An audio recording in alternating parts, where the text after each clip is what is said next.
I've never seen something look so beautiful. So, I have with me a little tea set here, and it was manufactured by Reed and Barton. And unfortunately, on the bottom of the sugar bowl, it's very difficult to see. The markings, the creamer over here is a lot better, but we still can't make out the bottom that says patented, the patent date. But on the teapot, we can see everything, and we can just barely make out the patent date. It says March 1, 1870. Now this is kind of surprising, and I've always had a lot of fascination with the designs of silver plate during that time period. They call that the American Aesthetic Era. And it reminds me more of something that you would see in modern art. It looks more modernist and almost kind of abstract in a way. They used very, very experimental designs for sure, especially when it comes to the old colonial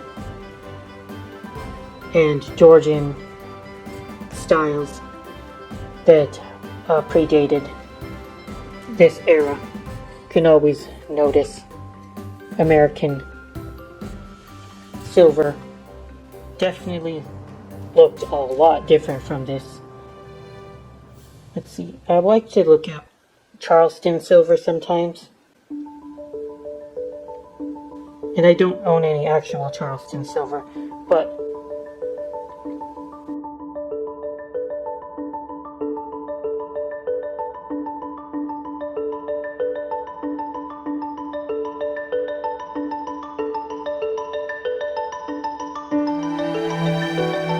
the stuff that they used to make in those eras look very much like the modern pieces that you can see that people still buy contemporaneously. They're the colonial style silver still looks very much like pieces you can find in most homes. That's very interesting to me. Here's something that would have been sold in South Carolina, the Charleston silver trade during the colonial periods, and I couldn't tell if I weren't an expert, how to date this. I think it could be very contemporaneous. This stuff, you can immediately tell and date it properly, because they did not ever really go back to this kind of style, and you haven't seen anything before it. So I do love the design of aesthetic silver and silver plate. And as a matter of fact, I don't really see any aesthetic silver that looks like this. It was mostly done by the silver plate makers. Let me see, aesthetic era silver, Reed and Barton. I want to see if most hits I get are plated or real. Silver plate aesthetic era.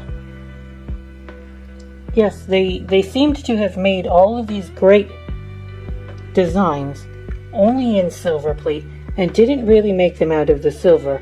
Actual silver, that is just fascinating to me. I can't quite believe it, but it seems to be reality.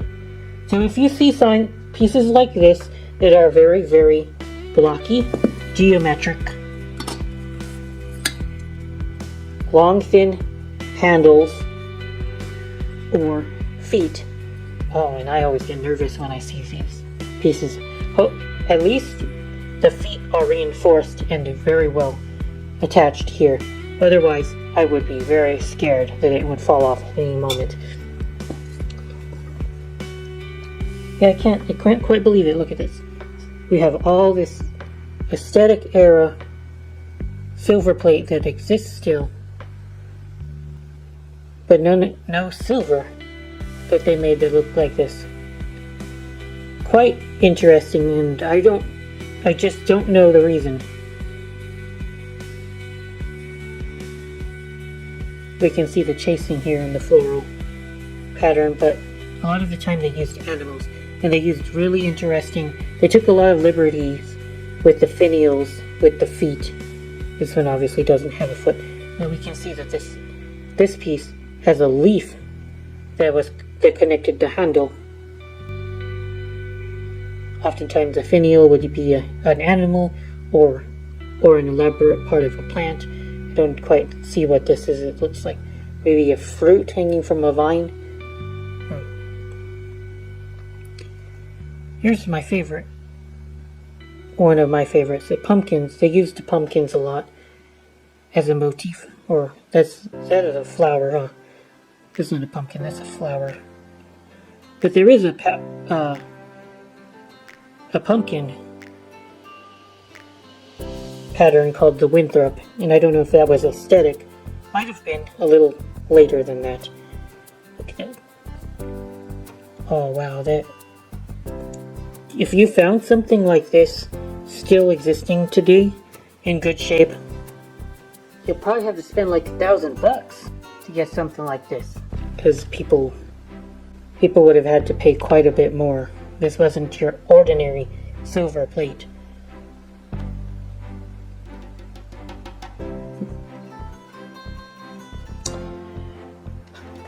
Funny thing about this is that I got nervous telling when I won this piece. It came in with 33 pounds of other stuff. And the only thing that I think I could resell is a really nice Demorier Oneida 12-inch round tray. I can get probably $25 to $30 for. The other stuff is pretty much scrap. But this came with a lot, and I was like, oh please put extra attention and care towards shipping my tea set. Please, I don't want it broken.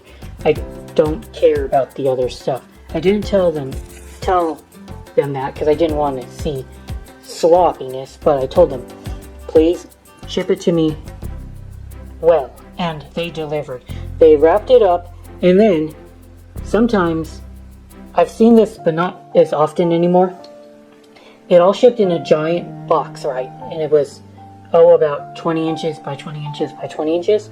So they put this in its own little box, wrapped it up, and then put it in a box with peanuts. And I have 2 garbage bags of peanuts I can still use. And those cost me like $30 each now. So I have not only an amazing tea set here, but I also have a lot of shipping material that I would have otherwise had to spend out of my own pocket. Win-win. I don't know why they made it so small though. Why was this made so small? Because you can't really drink a whole lot of tea. Maybe a cup of water you could have boiled. A single cup. I would call this either a child's set. I don't know if that was specifically made for children or not. Or I would call this a spinster set, where all you have is you and your cats, and you only need 1 cup of tea. That's sad, but that's what I'm going to call it, a spinster set. And we have really pretty figures. Are they political? I don't know. Can't really tell. Who would have been famous in 1870?